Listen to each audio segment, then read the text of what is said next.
ವಾಲ್ಮೀಕಿ ನಿಗಮ ಅಕ್ರಮದಲ್ಲಿ ಮಾಜಿ ಸಚಿವ ಬಿ ನಾಗೇಂದ್ರ ಬಂಧಿಸಿದ ಇಡಿ ಕೋಟಿ ಹಗರಣ ಸಂಬಂಧ ಇಡಿ ಸಂಗ್ರಹಿಸಿರುವ ದಾಖಲೆಗಳೇನು? ಶಾಸಕ ಬಸನಗೌಡ ದದ್ದಲ್ರನ್ನ ಅರೆಸ್ಟ್ ಮಾಡುತ್ತಾ ಇಡಿ ಟೀಮ್? ಈ ಎಲ್ಲಾ ಸುದ್ದಿಗಳನ್ನು ನೋಡೋಣ. ನಾಗೇಂದ್ರ ಅರೆಸ್ಟ್ ನ್ಯೂಸ್ ಟಾಪ್ 9ನಲ್ಲಿ. ವಾಲ್ಮೀಕಿ ನಿಗಮದಿಂದ ಅಕ್ರಮವಾಗಿ 187 ಕೋಟಿ ರೂಪಾಯಿ ವರ್ಗಾವಣೆ ಪ್ರಕರಣ ಸಂಬಂಧ ಮಾಜಿ ಸಚಿವ ಬಿ ನಾಗೇಂದ್ರ ಬಂಧನವಾಗಿದೆ. 2 ದಿನ 48 ಗಂಟೆಗಳ ಕಾಲ ನಾಗೇಂದ್ರ ಮನೆಯಲ್ಲಿ ಇಡಿ ಅಧಿಕಾರಿಗಳು ದಾಖಲೆಗಳನ್ನ ಜಾಲಾಡಿದ್ರು. ಗುರುವಾರ ರಾತ್ರಿ ವಾಪಸ್ಸಾಗಿದ್ರು. ಆದ್ರೆ ದಾಳಿ ಬೆನ್ನಲ್ಲೇ ನಿನ್ನೆ ಮುಂಜಾನೆ ನಾಗೇಂದ್ರರನ್ನ ವಶಕ್ಕೆ ಪಡೆದ ಇಡಿ ಅಧಿಕಾರಿಗಳು ನಂತರ ಅರೆಸ್ಟ್ ಮಾಡಿದ್ದಾರೆ. ನಾಗೇಂದ್ರರನ್ನ ಲಾಕ್ ಮಾಡಿದ ಇಡಿ ಅಧಿಕಾರಿಗಳು ನಿನ್ನೆ ಅವರನ್ನ ಇಡಿ ಕಚೇರಿಗೆ ಕರೆತಂದಿದ್ರು.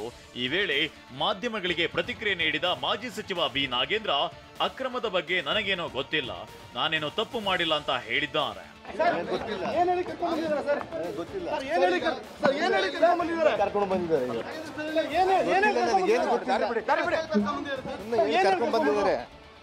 ಮನೆಯಿಂದ ಕರ್ಕೊಂಡು ಬಂದಿದ್ದಾರೆ. ಬಿ ನಾಗೇಂದ್ರರನ್ನ ನಿನ್ನೆ ರಾತ್ರಿ ಶಿವಾಜಿನಗರದಲ್ಲಿರುವ ಬೌರಿಂಗ್ ಆಸ್ಪತ್ರೆಗೆ ಕರೆದೊಯ್ದು ಮೆಡಿಕಲ್ ಟೆಸ್ಟ್ ನಡೆಸಲಾಯಿತು. ಮುಂಜಾಗ್ರತಾ ಕ್ರಮವಾಗಿ ಆಸ್ಪತ್ರೆ ಮುಂಭಾಗ 20ಕ್ಕೂ ಹೆಚ್ಚು ಪೊಲೀಸರ ನಿಯೋಜನೆ ಮಾಡಲಾಗಿತ್ತು. ಬ್ಯಾರಿಕೇಡ್ ಅಳವಡಿಸಲಾಗಿತ್ತು.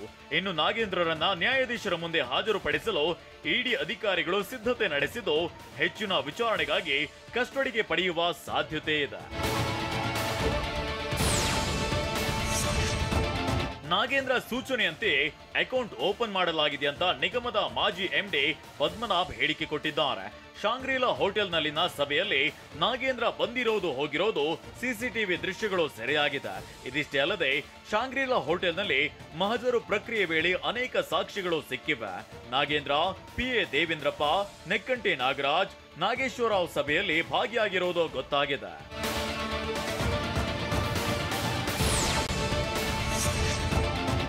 ನಾಗೇಂದ್ರ ಸೂಚನೆಯಂತೆ ಹಗರಣದಲ್ಲಿ ಭಾಗಿ ಅಂತ ಆರೋಪಿಗಳು ಹೇಳಿಕೆ ಕೊಟ್ಟಿದ್ದಾರೆ. ಹಾಗೆಯೇ ಮೃತ ಅಧಿಕಾರಿ ಚಂದ್ರಶೇಖರ್ ಡೆತ್ ನೋಟ್ನಲ್ಲಿ ಸಚಿವ ಎಂಬುದು ಉಲ್ಲೇಖವಾಗಿದೆ. ನಾಗೇಂದ್ರ ಆಪ್ತ ಹರೀಶ್ಗೆ ಪದ್ಮನಾಭ್ 25 ಲಕ್ಷ ರೂಪಾಯಿ ನೀಡಿರೋದು ಕೂಡ ಬಯಲಾಗಿದೆ.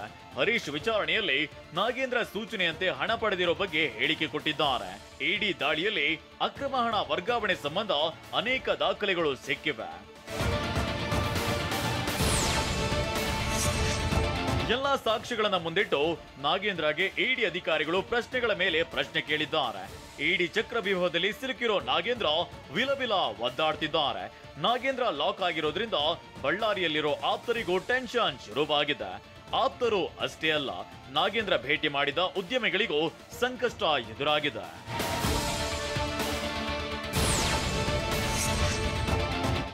ಒಂದ್ ಕಡೆ ನಾಗೇಂದ್ರ ಇಡಿ ಅಡಕತ್ತರಿಯಲ್ಲಿ ಸಿಲುಕಿದ್ರೆ, ಇತ್ತ ಶಾಸಕ ಬಸನಗೌಡ ದದ್ದಲ್ಗೆ ಢವಢವ ಶುರುವಾಗಿದೆ. ಅತ್ತ ದದ್ದಲ್ಗಾಗಿ ಇಡಿ ಶಾಸಕರ ಭವನದಲ್ಲಿ ಹುಡುಕಾಡಿ ವಾಪಸ್ ಹೋಗಿತ್ತು. ಆದ್ರೆ ದದ್ದಲ್ ಸಾಹೇಬ್ರು ಸೀದಾ ಎಸ್ಐಟಿ ಕಚೇರಿಗೆ ಬಂದು ನನ್ನನ್ನ ಅರೆಸ್ಟ್ ಮಾಡಿ ಅಂತ ಪಟ್ಟು ಹಿಡಿದಿದ್ರು. ಹಂಗೆಲ್ಲ ಮಾಡೋಕೆ ಆಗಲ್ಲ ಅಂದ ಅಧಿಕಾರಿಗಳು ಗಂಟೆಗಟ್ಟಲೆ ವಿಚಾರಣೆ ನಡೆಸಿದ್ದಾರೆ.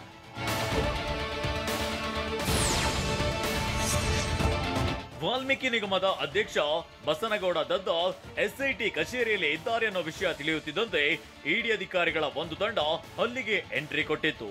ದದ್ದಲ್ ಎಸ್ಐಟಿ ವಿಚಾರಣೆ ಪೂರ್ಣಗೊಳಿಸಿ ಹೊರಬರ್ತಿದ್ದಂತೆ ಇಡಿ ಅಧಿಕಾರಿಗಳು ಅವರನ್ನ ವಶಕ್ಕೆ ಪಡೆದಿದ್ದಾರೆ.